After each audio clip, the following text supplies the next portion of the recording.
Okay, well, thank you very much, Dr. Jindal, and thank you to everybody who's come here today through the bad weather. It's indeed a privilege to speak to you this afternoon. When Dr. Jindal asked me to speak to the audience about some topic in ophthalmology, I tried to decide what would be of greatest appeal, what would benefit the most number of people, and something that affects everybody. I'd say almost 100% of us in our lifetime will encounter one or more of the diseases that I'm going to talk to you about today. And so that's how we came up with the topic, common age-related eye diseases. So before starting, this is a brief outline of how we're going to proceed today. I thought, without trying to insult anyone's intelligence, I thought we'd talk briefly about what the eye looks like, the structure, the function, and once we understand how the eye works, we can better appreciate how various diseases can affect the vision in the eye. So we'll start off by just talking briefly about the anatomy of the eye. And here you can see there's two photographs. This is a frontal photograph of the right eye of an individual, and this is just a schematic diagram, cross-section of the eye. So when we look at the eye, what is it that we're looking at? People always get mixed up in terms of what are all these structures, and so I just thought we'd talk about them briefly. So the black circle in the middle is the pupil. So when we say pupil, that's what we're talking about. The brown part of the eye, here it's brown, sometimes some people have blue eyes, some people have green eyes, so that colored structure of the eye is the iris. And here you can see the correlation. So in cross-section, the pupil is this blank space between the iris, and the iris is here, this little pink line. And so when you're looking into the eye, when you see that black space, there's actually a lot that you don't see because light is going in but not coming out. So that's why we see black. And what you're looking at is behind the pupil you have the lens, and inside the posterior part of the eye, there's a very thin tissue that lines the inside of the eye called the retina. And that's the sight tissue of the eye, where everything gets processed, and that's what creates vision in the eye. So if we look at it again, the very front of the eye actually is the cornea. That's sort of like the window of the eye. If you think about the glass on the front of your watch, that's the protective layer of the eye. So you have the cornea. You have the space in the front called the anterior chamber. This is the iris. This is the lens, and this is the retina. And when light enters the eye, the retina converts images into electrical impulses, and it's conducted via this structure called the optic nerve. So that's how the vision gets from the eye to the brain. So as an extension of this, how does the eye work? Well, the eye, you can think about the eye as a camera. And so here on the left, we have a camera. On the right, we have the eye. And similar to a camera, there's an aperture, and that's what the pupil is. And then you have a diaphragm in a camera, which is what the iris is to the eye. And then you have a lens, which does the focusing of light onto the film in the back of the eye. And then similarly in the eye, we have a lens which focuses light onto the retina, which is the corollary here. So the film in the camera is similar to the retina inside the eye. And this just shows you the same thing. If you have an image, there's a light bulb here, which is emitting light rays. It enters the camera. It's focused. The light rays are focused by the lens onto the film, and that's what takes the picture. So similarly, here in the eye, the light rays enter the front, and most of us think that all the focusing of the light rays in the eye is done by the lens, but in fact, most of it, 60% of focusing occurs at the front, at the cornea, and about 40% of the focusing of light occurs here at the lens. And this becomes relevant as we go through the talk. And you can see here they've got what the light bulb looks like on the retina. So that's just in brief what the anatomy and the physiology of the eye is like, and just to make it a little bit easier to understand. So now we'll talk about some of the most common conditions of the eye that we all encounter as we age. So cataract is something that will affect 100% of the population. We tell people if you live long enough, you'll develop a cataract. So after the age of 55, 60, if you go for an eye exam and someone says you have a cataract, there's no need for alarm. Everybody will develop a cataract. The question is, how will it affect each individual, and what needs to be done about that, and what can be done to prevent it?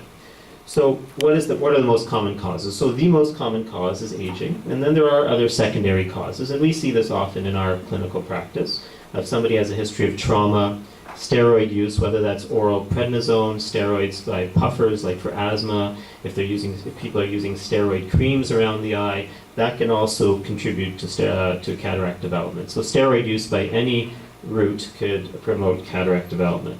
Diabetes, if someone has uncontrolled diabetes, that can lead to cataract development.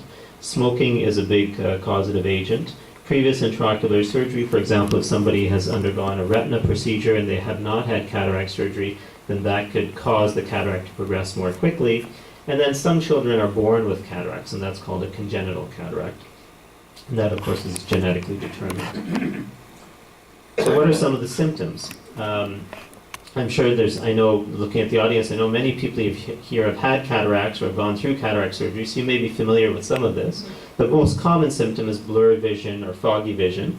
Apart from that, a lot of these sort of follow, that symptom. That is difficulty with night vision, difficulty with reading, glare when you're driving a car at night. You can see halos around lights, for example, decreased color vision. And in younger people, often, if somebody develops a cataract in their 40s or 50s, often the first thing that happens is that their prescription in their eyeglass keeps changing, and they often come in blaming the optometrist, saying, oh, they didn't give me the proper prescription, or the optician didn't make the right pair of glasses. And in fact, what's happening is the cataract keeps changing every few weeks or every few months. It's altering the prescription of your lens, and therefore we can't correct that just by giving a pair of glasses. And that's often one of the presenting symptoms, is that the patient has had frequent changes in their eyeglass prescription. And sometimes people will have what we call monocular diplopia, or in other words, if you close one eye, you can have double vision in the affected eye. So these are just various types of cataracts. There are different types of cataracts. Now, the way we treat all of them is pretty much the same. But just to give you an idea of what we look at when we examine a patient in our instrumentation, this is called a nuclear sclerotic cataract. This is the most common form of cataract as people age. Basically, the entire lens becomes a little bit yellow and cloudy.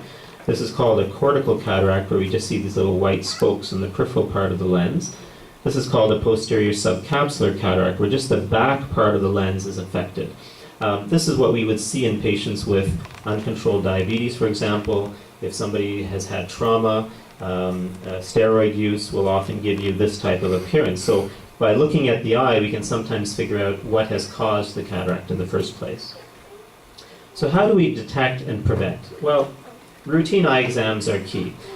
As I said, the number one cause for cataracts is aging. Now, there are some other causative factors, for example, UV light exposure, for example, and hence, reducing exposure to ultraviolet light could help reduce the incidence of cataract. That's why if we go to southern India, for example, people would develop, or in tropical areas, people develop cataracts at an earlier age because the light is so much more intense. And other things that we think could exacerbate the cataract should be controlled. For example, control the blood sugar if it's uncontrolled. Smoking cessation is very important, and to reduce steroid use if possible. Sometimes people have a medical condition for which they can't decrease the steroid use, so that has to be taken into consideration. But it's important to note in all these cases that once the cataract has started, unfortunately there's little that we can do with current, present-day technology to prevent its progression. And so it's something that needs to be dealt with accordingly. So what are the other treatments? Well, as I said, the prescription can change because of the lens changing in transparency, and so one can update the prescription for the glasses. That's usually the first thing that we do. Surgery, as I'm going to mention in a minute, is the definitive treatment, but we always try to avoid surgery wherever possible. As surgeons, that's what we're trained to do, is operate, but I always tell a patient there's no surgery without risk. And when patients come into the office and say, oh, I heard cataract surgery is easy. So I sit them down and we just have to make people's expectations very realistic, that yes, for most people, 98% of the time, cataract surgery is very successful. But every surgery has a certain amount of risk, and we don't do surgery unless it's necessary. So when is it necessary? So surgery is necessary, and the terminology and when we do surgery, the determination of when we offer surgery to patients has changed over the years. 30, 40 years ago, you may have heard people say, well, is my cataract, is it ripe yet? Okay, is the cataract ripe? Is it ready to come out? Because we used to wait a lot longer before we do than we do now before we did surgery.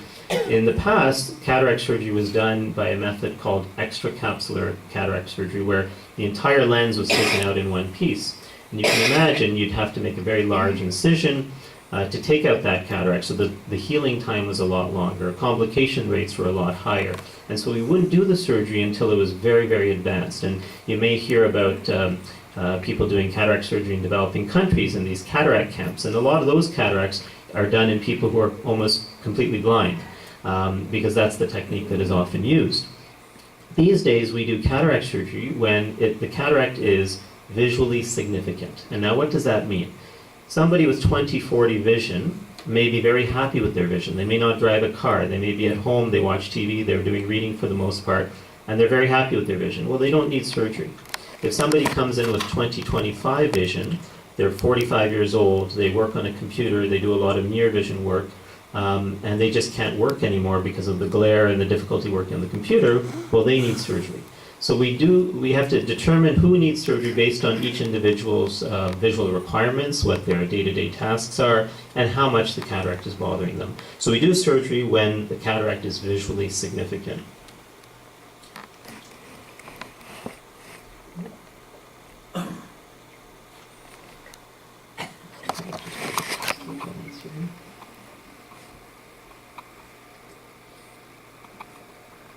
There we go.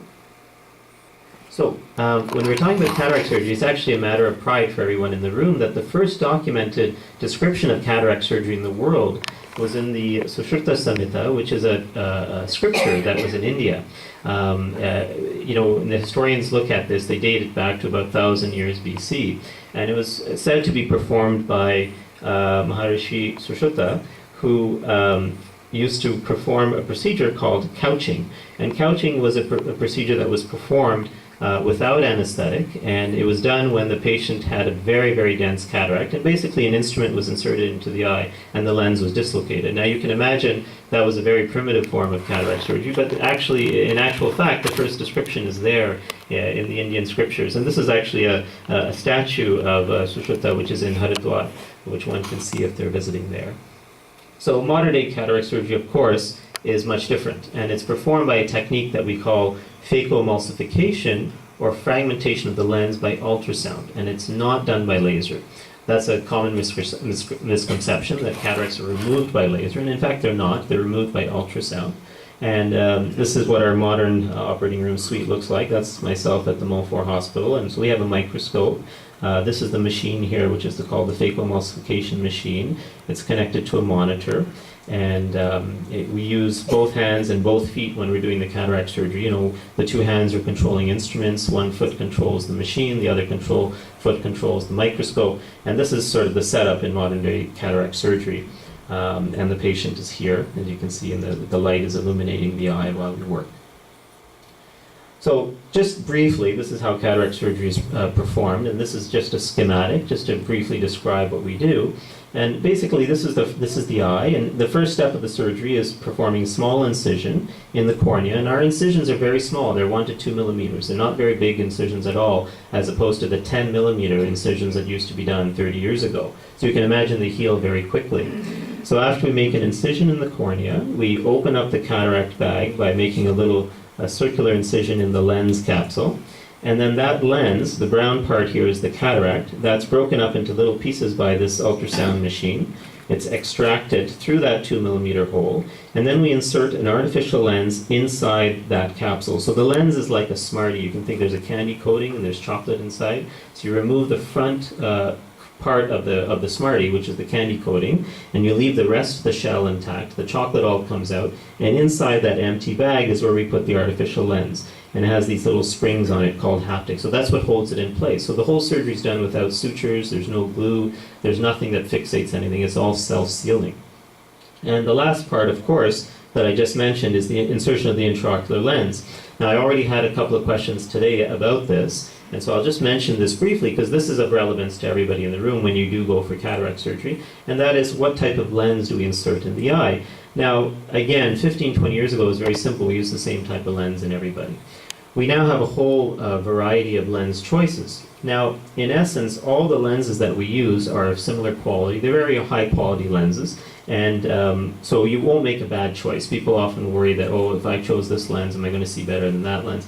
Most of them are very good, so you're not going to make a bad choice. But these various lenses have different features. You know, for most people, the monofocal lens, which is a standard lens which gives you good distance vision, is fine.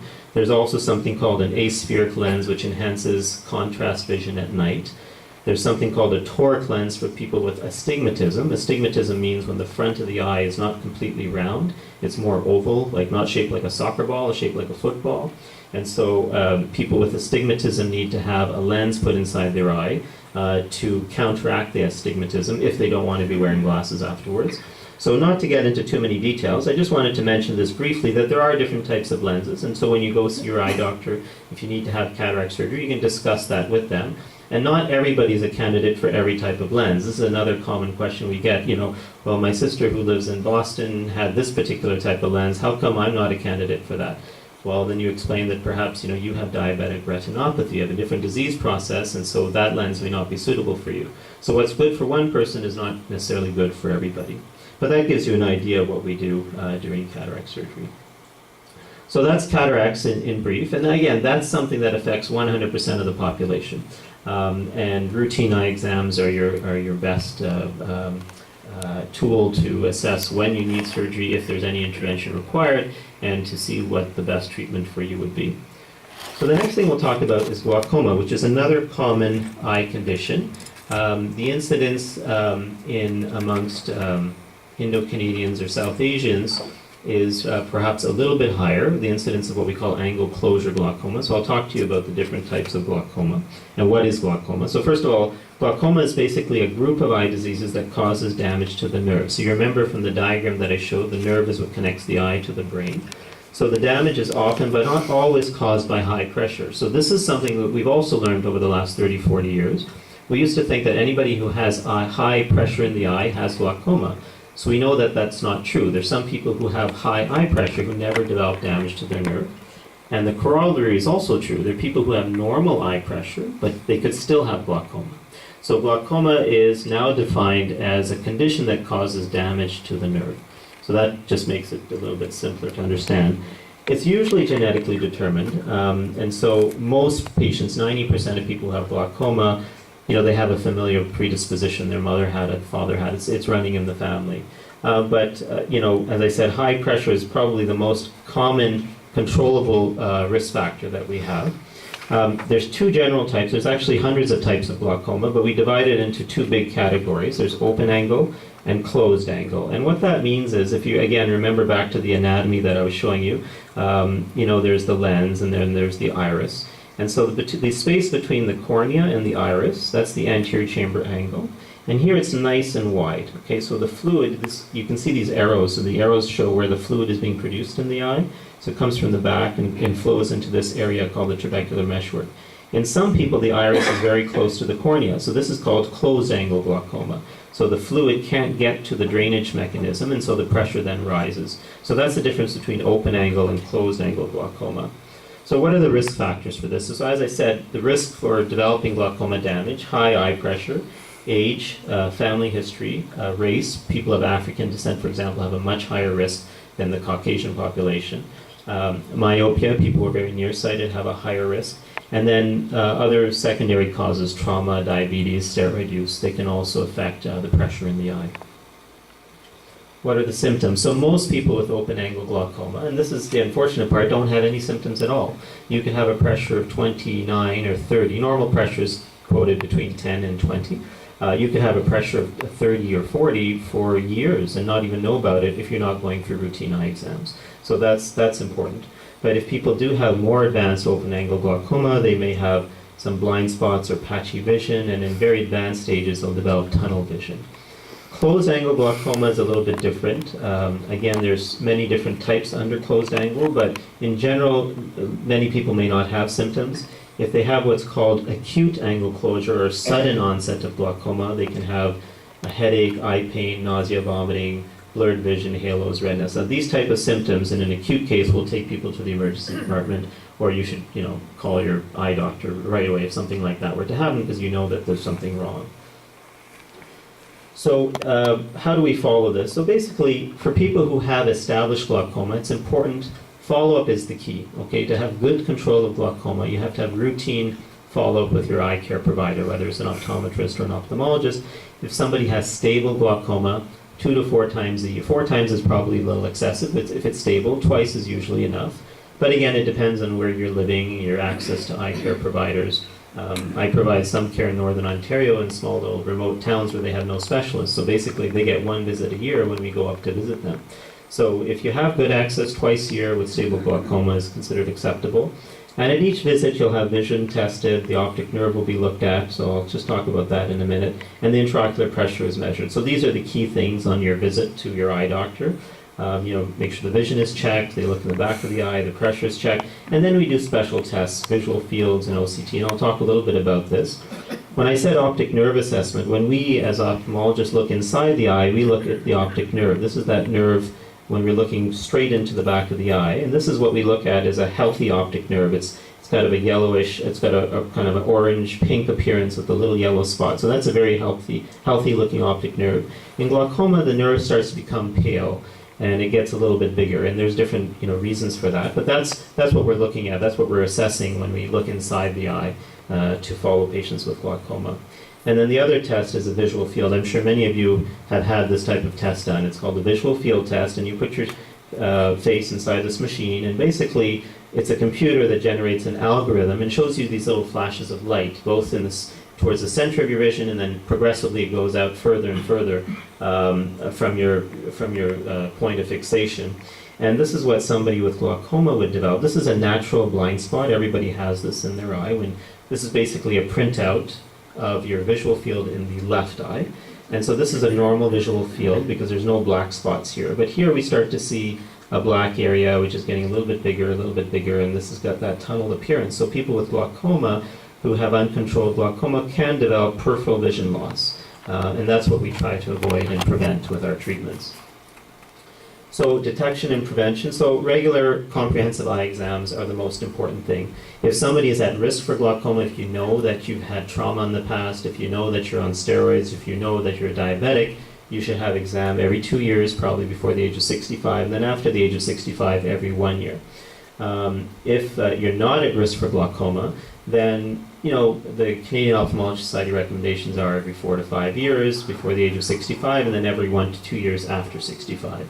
So this is just a general guideline. Again, you have to individualize this with your own eye care provider, but that's sort of gives you a rough idea of how often you should be seeing the eye doctor, because that's another question we get often. And then what do we do to treat a glaucoma? So unfortunately, the only risk factor we know how to treat is the pressure in the eye, and we have different ways of doing that. There's medical ways and then there's surgical ways. Under medical, this is the most common thing that people do, is put in eye drops. And we have many different types of eye drops. We won't talk about them today because there's too many to name, and basically there's many different opportunities to lower the pressure in the eye, and they all work by different mechanisms. And then sometimes there are oral medications we can give. And if the eye drops and the medications are not working, the oral medications, then there's laser treatments, and then there's surgical treatments that we have to treat glaucoma. Fortunately, the vast majority of people with glaucoma will not need an operation. Okay, some people do, and a lot of the surgical techniques that we have are very successful, but again, we try to avoid risk whenever possible, so we don't go to surgery right away. But this is the most important thing. The key thing that if any of you do have glaucoma, compliance is the most important step to prevention of vision loss. So if you're told to use the drops twice a day or 3 times a day or once a day at the same time, that's extremely important, because we only see the patient every 3 months or 4 months or 6 months, so we know what the pressure is today. We don't know what it was every day in the previous 6 months. And that's, it's not like, when we go to the dentist, sometimes, I better brush my teeth and floss my teeth, so the dentist thinks I'm doing a good job. Well, it's fine, you can take your eye drops just the morning you come to see us, but you're not doing yourself any favor by not taking the drops in between. So compliance is so important. And there have been a lot of studies done on compliance in glaucoma and with other medications in general, and we know that there's a very large percentage of people who don't take their medication regularly. And there's different reasons. People forget, they get busy. Cost is a big issue if you don't have good insurance coverage. I mean, luckily in Ontario, the ODB will cover a lot of those medications, so that shouldn't be a big issue. So that's glaucoma. So that's, we talked briefly about cataract and glaucoma, and I'm going to now talk about macular degeneration, which is probably in North America the #1 cause of age-related vision loss, irreversible vision loss. Cataracts and glaucoma are things that we can treat. With cataracts, we can reverse the loss of vision. With macular degeneration, it's often irreversible, but we do have certain treatments and prevention techniques, which I'll talk about.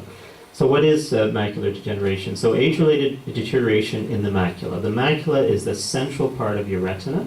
So the retina, again, is the sight tissue of the eye. So in the center of the retina is affected, we call that the macula.